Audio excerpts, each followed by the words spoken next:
Hello दोस्तों, इस YouTube channel पर आपका स्वागत है। यूपी आरओ एआरओ री एग्ज़ाम के लिए जीके जीएस की इस क्लास में महत्वपूर्ण प्रश्नों को शामिल किया गया है। सेशन पसंद आएगा तो भाई वीडियो को लाइक शेयर अवश्य कर दीजिएगा, और जो नए व्यूवर्स हैं उनसे रिक्वेस्ट है कि वो क्लास को जो है पूरा ही वॉच कीजिएगा, क्योंकि हम आरओ पैटर्न को ध्यान में रखते हुए ही अपने यूट्यूब चैनल पर जो है क्लासें उपलब्ध करा रहे हैं। क्लास को शुरू करते हैं। प्रश्न नंबर 1, निम्नलिखित कथनों पर विचार कीजिए। उपयुक्त कथनों में से असत्य कथन है। थारू जनजाति दीपावली को शोक पर्व के रूप में मनाती है, तो पहले वाला स्टेटमेंट यहाँ पर सही लिखा हुआ है। जौनसारी जनजाति ऋतु पर वास करती है। भोटिया जनजाति मंगोल प्रजाति की है। असत्य कथन है यहाँ पर केवल 2 वाला, ऑप्शन बी राइट आंसर है। जौनसारी जनजाति ऋतु प्रवास नहीं करती है। ऋतु प्रवास करने वाली जनजाति है भोटिया। भोटिया जनजाति ऋतु प्रवास करती है, तो राइट आंसर यहाँ पे केवल ऑप्शन बी है। एक अच्छा प्रश्न था ये। प्रश्न नंबर नेक्स्ट, उत्तरी पूर्वी मानसून से सर्वाधिक वर्षा किस स्थान पर होती है? केरल, तमिलनाडु, मेघालय, अंडमान एवं निकोबार। तो राइट आंसर ऑप्शन बी है, तमिलनाडु राज्य में उत्तरी पूर्वी मानसून से सर्वाधिक वर्षा होती है। लौटते हुए मानसून से यहाँ पर वर्षा जो है होती है। प्रश्न नंबर 3, निम्नलिखित बायोम को बढ़ते हुए एल्बिडो के क्रम में सम्मिलित कीजिए। एक अच्छा प्रश्न है एल्बिडो। सबसे पहले तो एल्बिडो को ही जान लेना है कि यह होता क्या है। एल्बिडो को सिंपल भाषा में जान लेते हैं। यह कोई वस्तु है या कोई सतह है।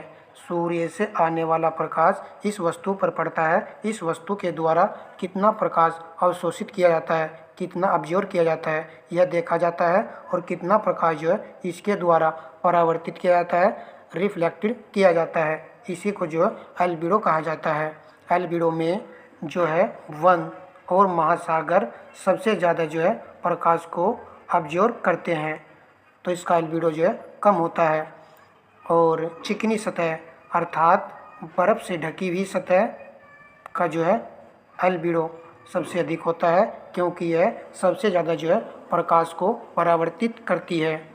अब आप जो इसका आराम से आंसर लगा सकते हो। उष्णकटिबंधीय सदाबहार प्रदेश का जो है एल्बिडो सबसे कम होगा, तो 3 नंबर सबसे पहले आएगा। उसके बाद सवाना प्रदेश का होगा, फिर उसके बाद मरुस्थलीय प्रदेश का होगा, फिर बाद में आएगा टुंड्रा प्रदेश। तो राइट आंसर हमारा ऑप्शन सी विकल्प है। 3, 2, 4, 1। एक महत्वपूर्ण ये प्रश्न था। चलिए नेक्स्ट प्रश्न लगाते हैं। देखिए, प्रत्येक प्रश्न को जो है अच्छे से लगाएंगे।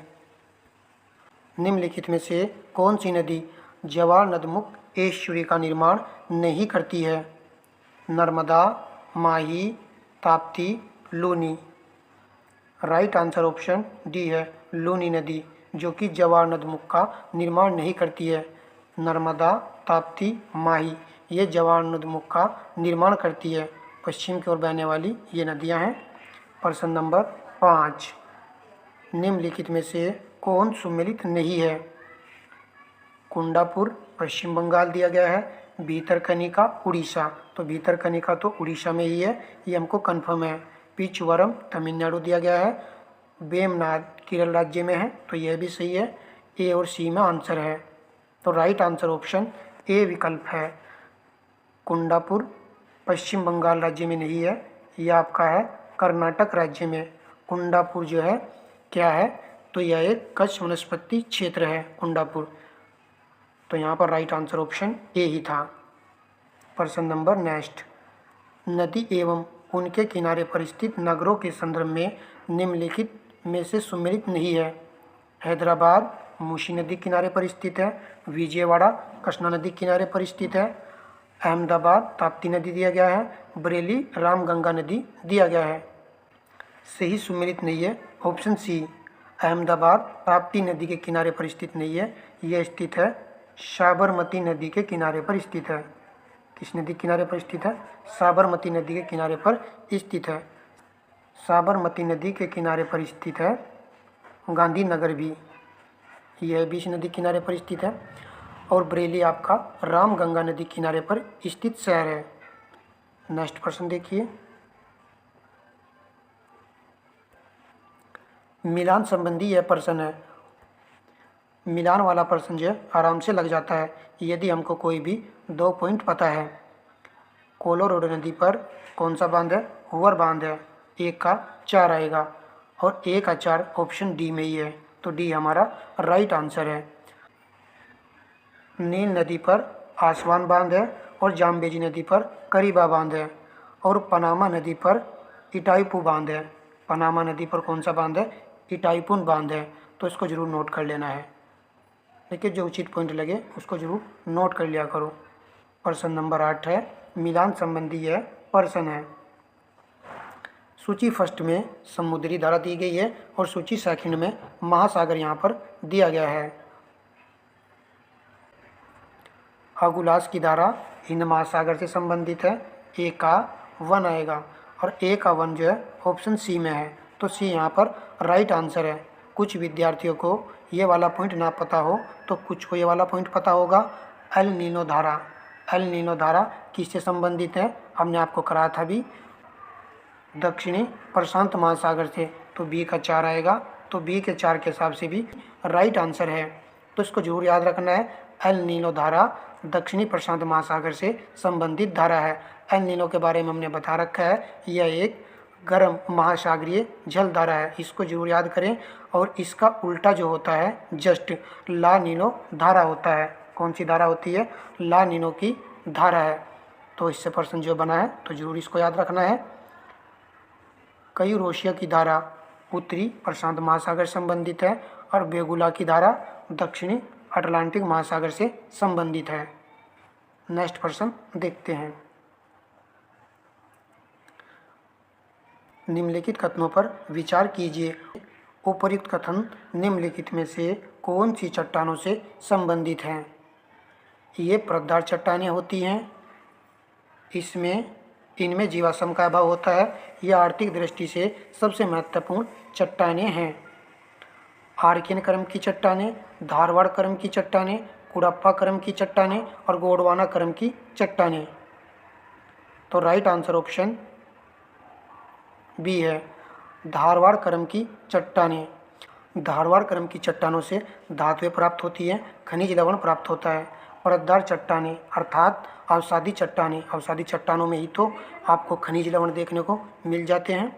एक अच्छा और एक महत्वपूर्ण प्रश्न है ये। हमने आपको एक क्लास में यह प्रश्न करा था कि आर्कियन, धारवाड़, कुड़प्पा, गोंडवाना, इसमें पूछा गया था, एक प्रश्न में पूछा गया था कि इनका क्रम क्या होता है।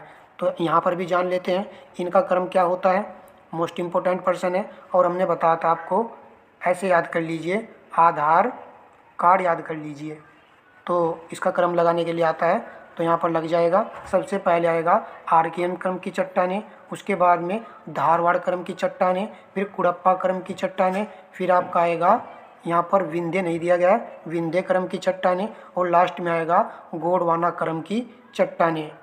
और गोंडवाना क्रम की चट्टानें जो है सबसे नवीनतम क्रम की चट्टानें होती हैं। तो हमने इसके बारे में अच्छे से जान लिया है। देखिए, जो उचित पॉइंट होगा उसको ज़रूर बताया जाएगा। तो प्रत्येक क्लास को आप वॉच किया करो और सेशन को भाई लाइक अवश्य कर दिया करो। निम्नलिखित में से कौन सा राज्य भारत की म्यांमार के साथ सीमा रेखा नहीं बनाता है? अरुणाचल प्रदेश, मिजोरम, त्रिपुरा, मणिपुर। तो राइट आंसर ऑप्शन सी है, त्रिपुरा राज्य। त्रिपुरा राज्य म्यांमार के साथ सीमा रेखा नहीं बनाता है।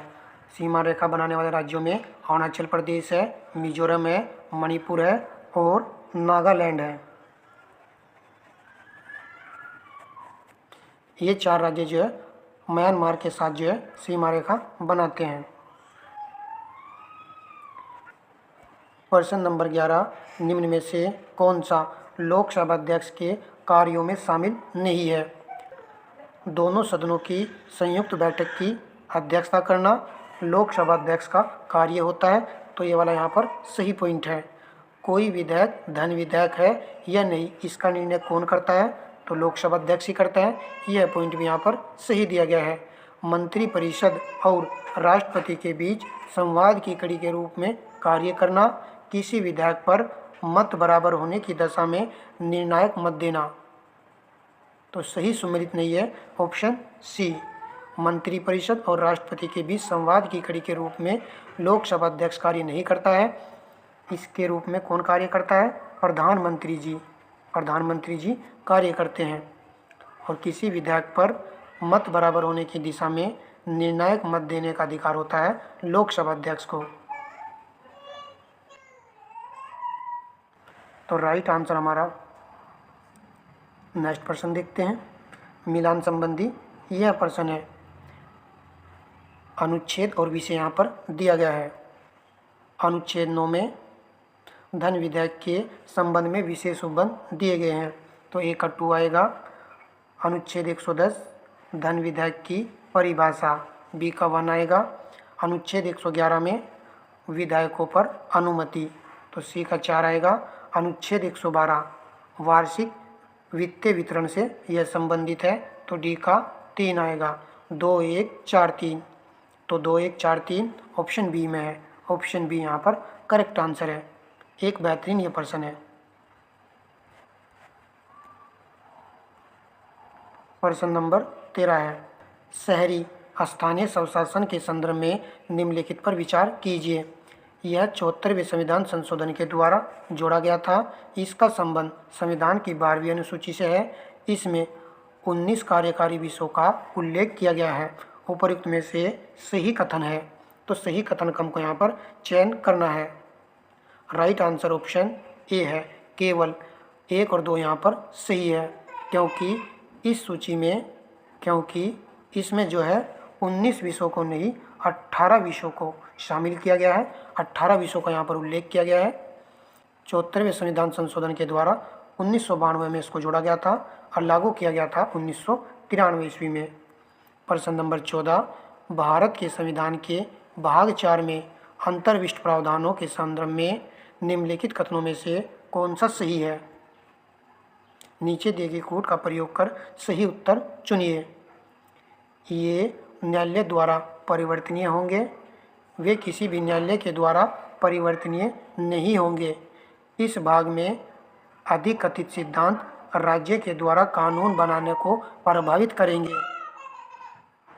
केवल 1 सही है, केवल 2 सही है, केवल 1 और 3 सही है, केवल 2 और 3 सही है। गलत बिल्कुल भी नहीं होना चाहिए, 100% सही होना चाहिए। तो राइट आंसर ऑप्शन डी है। केवल 2 और 3 यहाँ पर सही है। देखिए इतना प्रश्न, इतना और इतना, ये प्रश्न जो है IAS प्री एग्ज़ाम 2020 में पूछा गया था। दिखाता हूँ आपको मैं भी प्रश्न। ये मेरे पास पेपर कटिंग है, यहाँ पर देख लीजिए क्या प्रश्न पूछा गया था। राज्य के नीति निर्देशक तत्व के संदर्भ में निम्नलिखित कथनों पर विचार कीजिए। वे न्यायालय द्वारा परिवर्तनीय नहीं हैं। पहला स्टेटमेंट दिया गया था, कानून निर्माण में इन सिद्धांतों को लागू करना राज्य का कर्तव्य होगा। थोड़ा सा घुमा करके प्रश्न वहीं से उठा करके पूछ लिया गया है और दोनों कथन यहाँ पर सही हैं। तो यहाँ पर बी राइट आंसर था। बस दिखाने का पर्पज़ यही है। वैसे तो आप सभी जानते ही होंगे, दिखाने का पर्पज़ केवल इतना था कि प्रश्न जो प्रश्नों में सही बन जाते हैं मेरे भाई, तो ध्यान से बस प्रश्नों को लगाना होता है, क्योंकि ARO के लिए मटेरियल काफ़ी भरा पड़ा है। आप देख लीजिए कहीं पर भी काफ़ी मटेरियल आपको देखने को मिल जाएगा, परंतु हमें सॉलिड पढ़ना है और सही पढ़ना है, तब जा कर ही हम प्री एग्ज़ाम को निकाल सकते हैं। अब हम नेक्स्ट प्रश्न को लगाते हैं।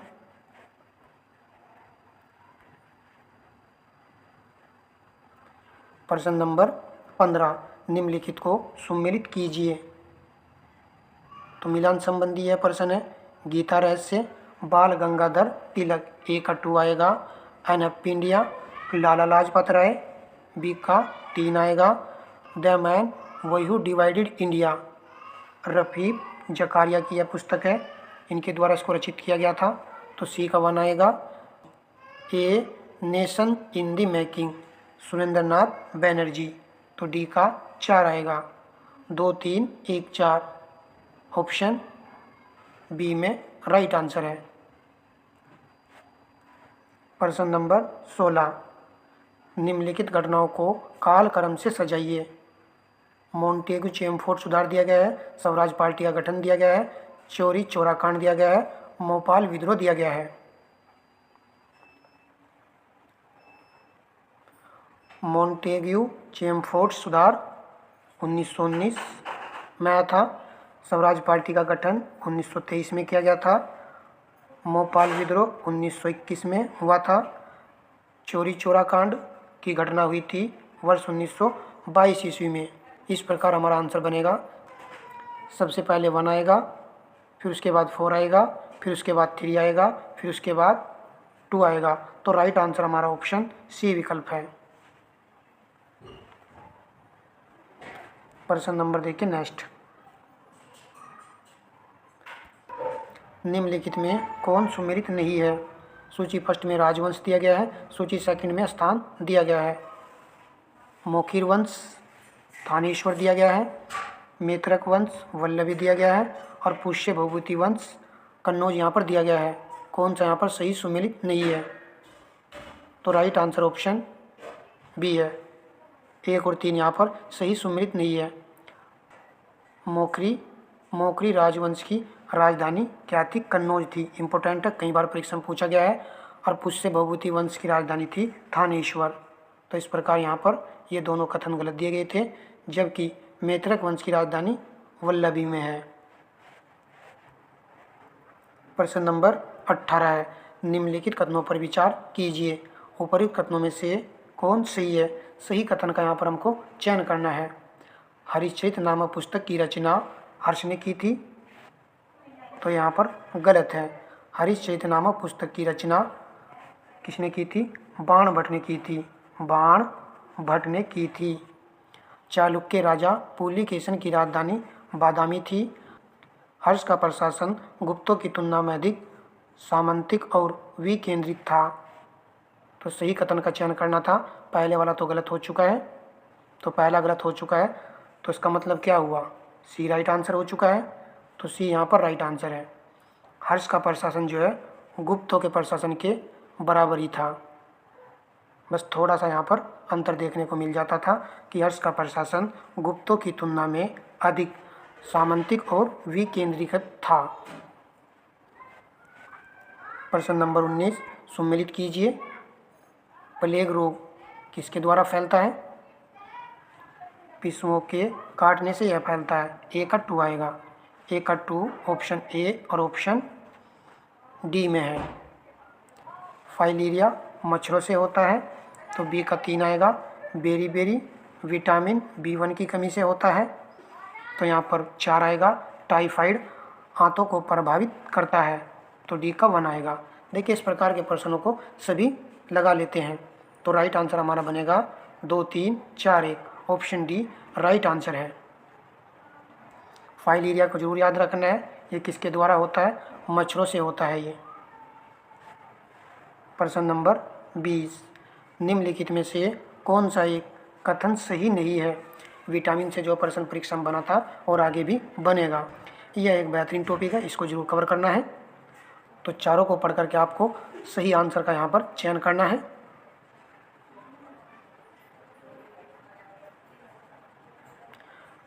राइट आंसर ऑप्शन ए विकल्प है। दूध में कोई भी विटामिन नहीं होता है, ये यहाँ पर गलत लिखा हुआ है और यही प्रश्न का राइट आंसर है।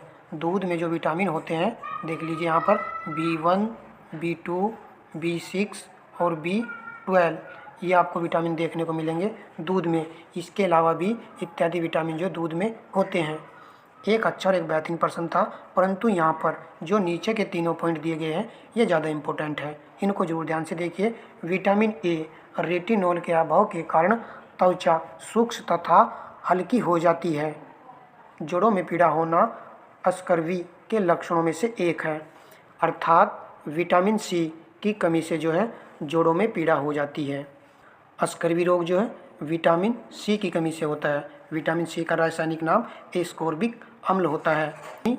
विटामिन B1 और विटामिन B1 का रासायनिक सूत्र भी दिया गया है थायमीन। इसके अभाव में हृदयघात हो जाता है। देख कितना अच्छा देखिए कितना महत्वपूर्ण ये पॉइंट है। हृदय रोग किसके अभाव में होता है? विटामिन B1 के अभाव में हृदय रोग हो जाता है।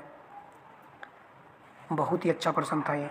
प्रश्न नंबर नेक्स्ट, निम्न कथनों पर विचार कीजिए। कथन कांड का प्रश्न है।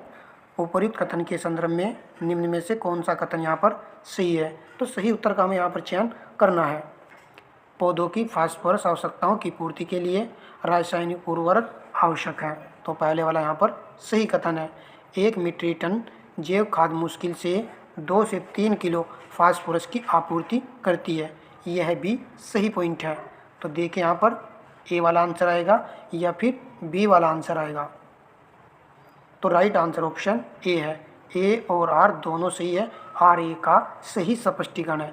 वेरी वेरी इंपॉर्टेंट ये प्रश्न है। इसी प्रकार के प्रश्न जो एग्जाम में पूछे गए थे। तो प्रत्येक क्लास में हम जो है सभी प्रश्नों को मेंशन कर रहे हैं। यूट्यूब चैनल पर नए हो तो जरूर चैनल को सब्सक्राइब कर लीजिएगा। निम्नलिखित में से कौन सही सुमेलित नहीं है? भौतिक राशि और मापक यंत्र यहाँ पर दिए गए हैं। तरल प्रवाह दर वेंचुरीमीटर दिया गया है। उष्ताप पायरोमीटर दिया गया है। ध्वनि तीव्रता एनीमोमीटर दिया गया है। प्रकाश तीव्रता लक्स मीटर दिया गया है। तो प्रकाश की तीव्रता किससे मापी जाती है? लक्स मीटर से। तो यह तो सही है।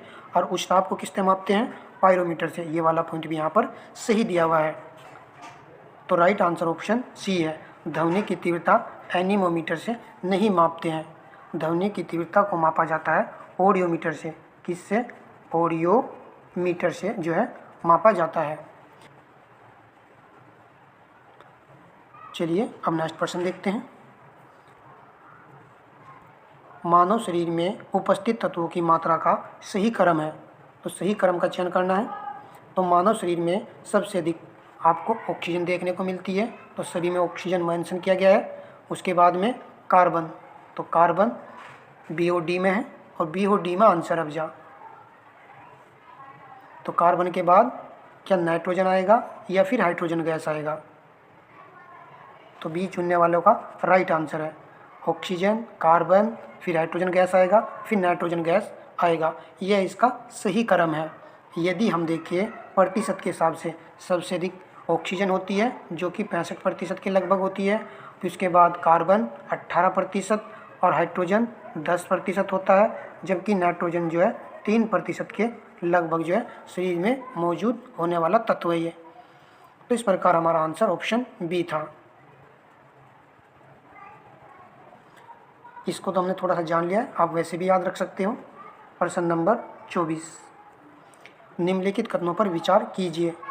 प्लीज़ आपसे रिक्वेस्ट कर रहे हैं वीडियो को लाइक शेयर अवश्य कर दीजिएगा। उपयुक्त में से कौन सा कथन सही है? सही कथन का हमको यहाँ पर चयन करना है। तो प्रश्न को पढ़ लेते हैं। क्लोरोफ्लोरोकार्बन जो ओजोन हराशक पदार्थों के रूप में चर्चित है उनका प्रयोग होता है। तो क्लोरोफ्लोरोकार्बन ओजोन के ह्रास के लिए उत्तरदायी गैस होती है।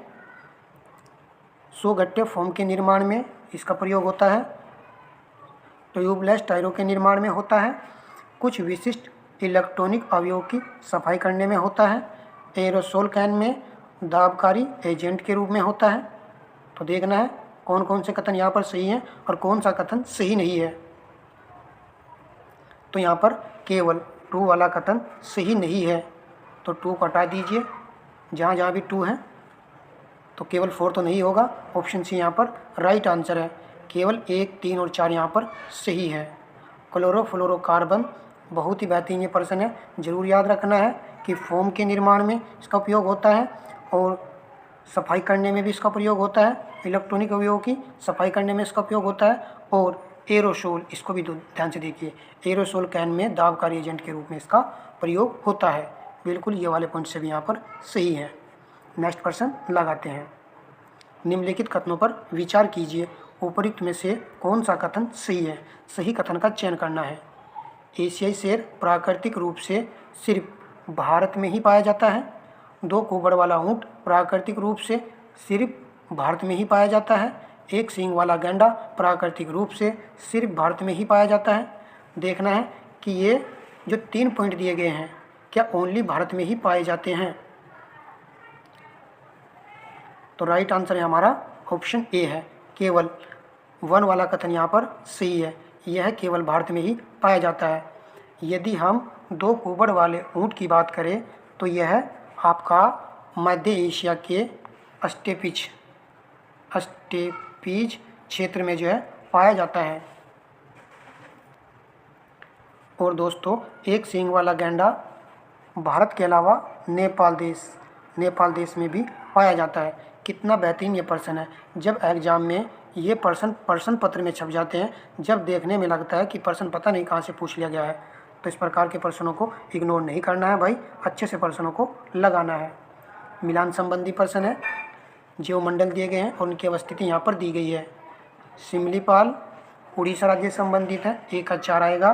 पंचमंडी मध्य प्रदेश, बी का 3 लिख दीजिए। नंदा देवी उत्तराखंड। नोकरेक जीवमंडल मेघालय राज्य में है, डी का 2 आएगा। 4, 3, 1, 2, तो ऑप्शन बी राइट आंसर है।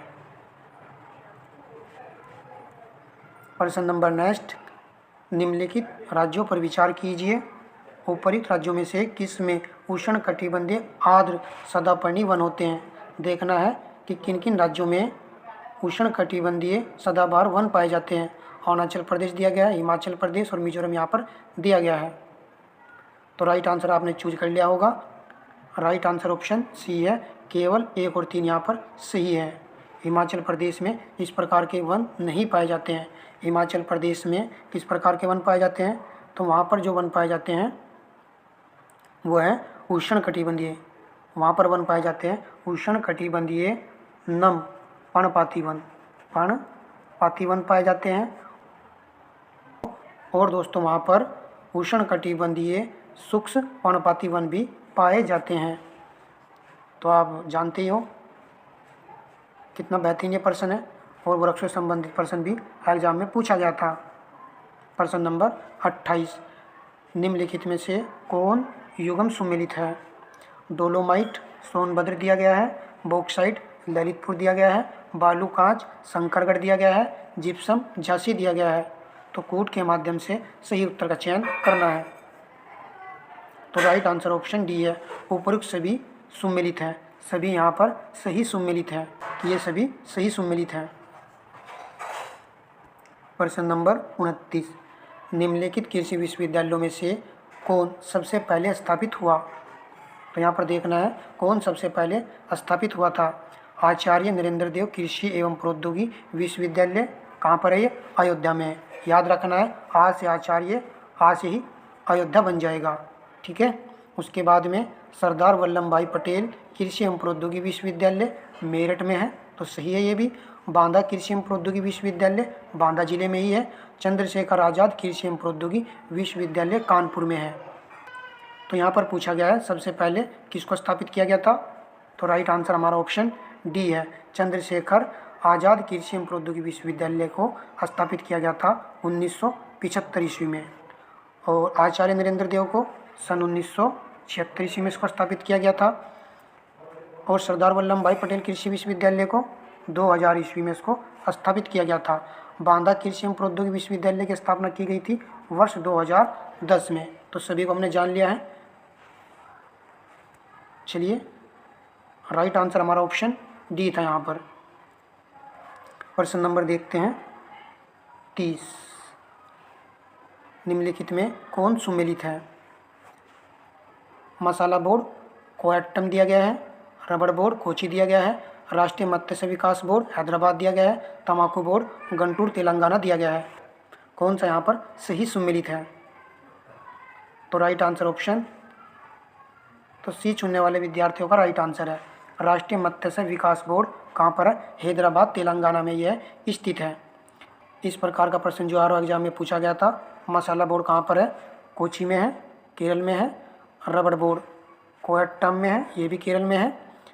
और सी वाला तो आप जान चुके ही हो।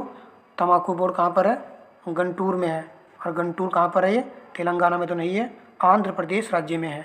किस में है, आंध्र प्रदेश में है। तो आगे भी प्रश्न जो है बन सकता है। प्रश्न नंबर नेक्स्ट, निम्नलिखित घटनाओं पर ध्यान दें तथा इन्हें काल अनुक्रम में व्यवस्थित करें। नीचे दिए गए कोड से सही उत्तर का चयन करें।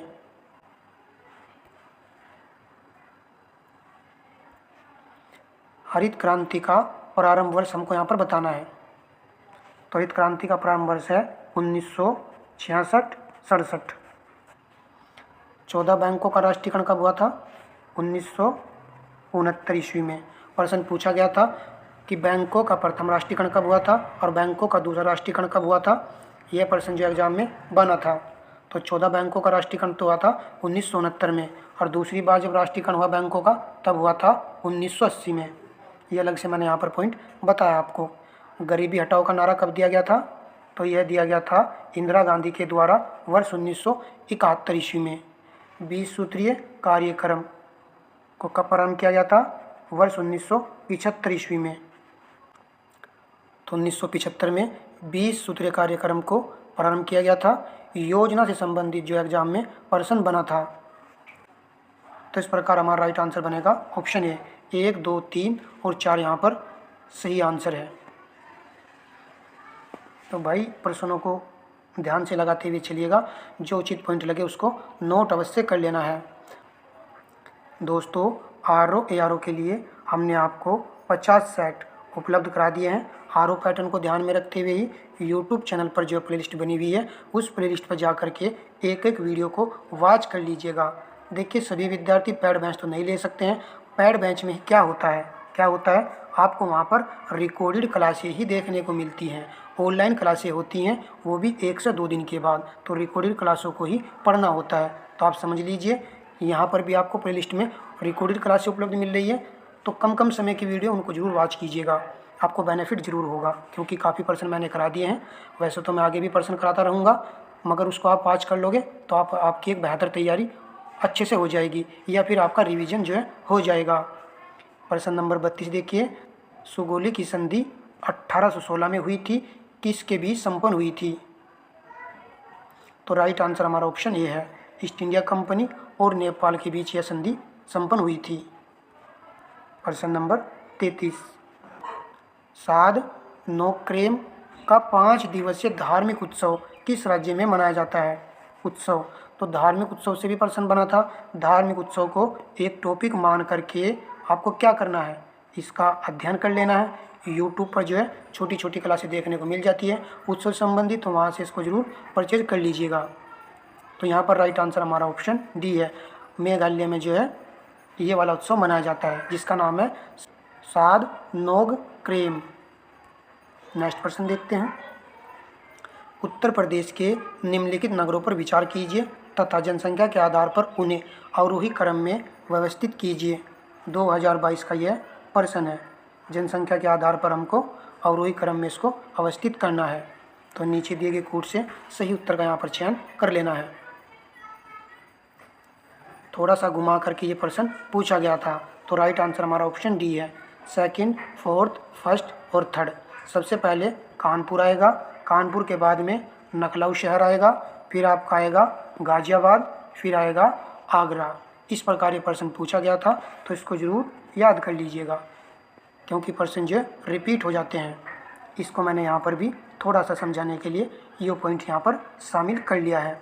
जनगणना 2011 के आंकड़ों के अनुसार प्रदेश में कुल नगरों की संख्या 915 है। यह प्रश्न पूछा जाता है, यहाँ पर देख लीजिए। 1 से 10 लाख आबादी वाले वैधानिक नगरों की संख्या 64 है एवं 10 लाख एवं उससे अधिक आबादी वाले वैधानिक नगरों की संख्या कितनी है? 7 है। यह प्रश्न पूछा भी गया था। 10 लाख एवं उससे अधिक आबादी वाले वैधानिक नगरों की संख्या कितनी है? 7 है। तो यहाँ पर जो प्रश्न इस प्रकार पूछा जाना चाहिए था, प्रदेश के मिलियन प्लस नगरीय संकुलन वाले नगरों की जनसंख्या के आधार पर उनका अवरोही क्रम को वहाँ पर लगाने को पूछना चाहिए था, परंतु उसने थोड़ा घुमाकर पूछा है। तो आप यहाँ पर देख लीजिए, सबसे पहले कानपुर नगर आएगा, फिर लखनऊ आएगा, फिर गाज़ियाबाद, फिर आगरा, वाराणसी, मेरठ, प्रयागराज। यहाँ पर मिलियन में दिया गया है संख्या इनकी 2.92। इस प्रकार आपको यहाँ पर इनको देख लेना है। फिर नीचे एक पॉइंट दिया गया है, यहाँ पर क्या कहा गया है, छोटा कर लेते हैं और भी। यहाँ पर कहा गया है नगर निगम क्षेत्र की आबादी के आधार पर 10 लाख से अधिक आबादी वाले नगर। संख्या जो है यहाँ पर भी मिलियन में दी गई है। इन दोनों में थोड़ा सा डिफरेंस है, इसलिए दोनों को लिया है। यहाँ पर लखनऊ सबसे पहले आएगा, कानपुर बाद में आएगा। बस यही है, 4 कम से कम को याद कर लेने। यहाँ तक देखिए, पहले वाले में कानपुर, लखनऊ, गाज़ियाबाद, आगरा। यहाँ पर भी 4 को कम से कम शुरू के याद कर लेना है। लखनऊ आ जाएगा, फिर कानपुर, गाज़ियाबाद और फिर आगरा। तो प्रश्न दोबारा बन सकता है सेकंड वाले पॉइंट से, तो ज़रूर याद कर लेना है। और हाँ दोस्तों, यदि आप तो दोस्तों इस प्रकार इस क्लास में हमने 34 प्रश्नों को लगाया है। सेशन आपको पसंद आया तो वीडियो को लाइक शेयर अवश्य कर दीजिएगा, और यूट्यूब चैनल पर नए हो तो यूट्यूब चैनल को जो है सब्सक्राइब जरूर कर लीजिएगा। क्लास हमारी जो है 102 दिन के बाद देखने को मिलती है, तो ज़रूर आप चैनल से जुड़ जाइए, क्योंकि आपको इन क्लासों का बेनिफिट देखने को जरूर मिलेगा। केवल वही टॉपिक ले रहे हैं जो कि परीक्षा में पूछे जाते हैं। प्रत्येक क्लास में जो है अलग अलग तरह के प्रश्न होते हैं, और वही प्रश्न होते हैं जो कि टॉपिक में हमको दिए गए हैं। उन्हीं प्रश्नों को पढ़ना है और उन्हीं का अच्छे से अध्ययन करना है, तभी जा कर के RO का एग्ज़ाम हम निकाल पाएंगे। वैसे तो आप सभी इंटेलिजेंट हो। तो मिलते हैं नेक्स्ट क्लास में, तब तक के लिए धन्यवाद दोस्तों।